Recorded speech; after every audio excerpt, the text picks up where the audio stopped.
धर्म क्या है? हम धर्म की परिभाषाएं कितनी करते हैं। पूजा पाठ करना कोई धर्म बताता है, कोई तीर्थ यात्रा को धर्म बताता है, कोई दान पुण्य को धर्म बताता है।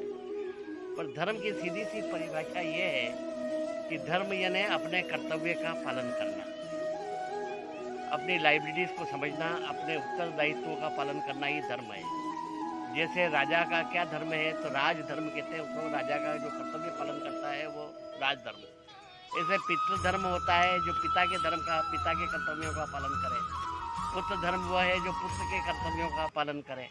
पत्नी धर्म वह है जो पत्नी के कर्तव्यों का पालन करे। उसी तरह से पति बंध। और मनुष्य धर्म क्या है, जो मनुष्य होने पर क्या उसके कर्तव्य है उनका जो पालन करता है वही धर्म है। जैन कोई जाति नहीं है, जैन एक धर्म है।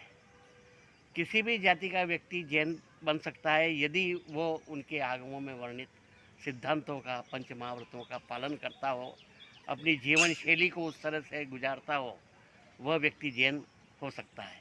जैन के घर में जन्म लेना ही जैन होना नहीं है।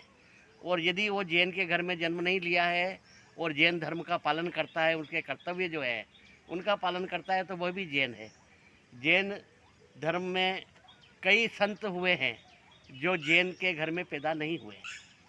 उनमें जस कुंवर जी महाराज साहब, वो बैरागी के घर में पैदा हुए थे। लाभ मुनि जी महाराज साहब एक दलित थे। रूप मुनि रजत, वो भी जैन के घर में नहीं थे। तो बड़े बड़े जो संत हैं, कई उनमें से ऐसे हैं जो जैन घर में पैदा नहीं हुए, फिर भी वो जैन बने।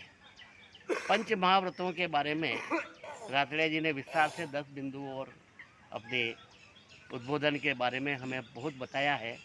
उसमें एक पंच महाव्रतों में एक है अस्तेय, जिसे अचौर्य कहा जाता है। अब चोरी करने का मतलब ये नहीं कि नकब लगाना या नकाब पहन करके किसी के घर में डाका डालना या उसकी तिजोरी में से धन माल लाना, ये सीमित अर्थ है। अस्तेय का बहुत व्यापक अर्थ होता है।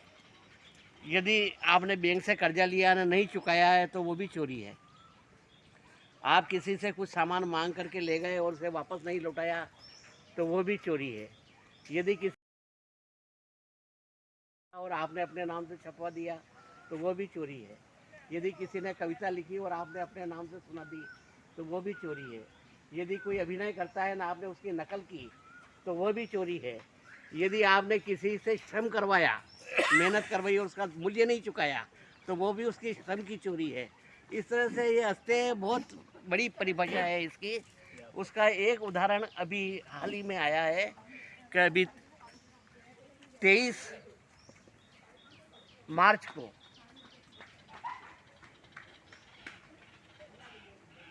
उन्हेल, जहाँ नागेश्वर पार्श्वनाथ है, वहाँ पे 4 सतियाँ जी विहार करते हुए विराजित थी। तो जो सतिया जी होती है, उनके वस्त्र जो है किसी नाप दे करके टेलर से नहीं सिलाए जाते हैं। वे स्वयं सुई धागे से अपने वस्त्रों को सिलती है और उसके लिए वस्त्र जो है संघ के लोग, श्रावक लोग उपलब्ध कराते हैं। तो सतिया जी को अपने वस्त्र सिलना थे, तो उन्हें एक सुई की आवश्यकता पड़ी। तो किसी श्रावक के घर पे जाकर के उन्होंने एक सुई मांगी और उस सुई से उन्होंने अपने कपड़े सिले। उसके बाद में वो वहाँ से विहार करके 10 किलोमीटर दूर किसी गांव में चली गई। अगले दिन उन्होंने सुबह में सतिया जी ने देखा कि उनके वस्त्र में एक सुई लगी हुई है।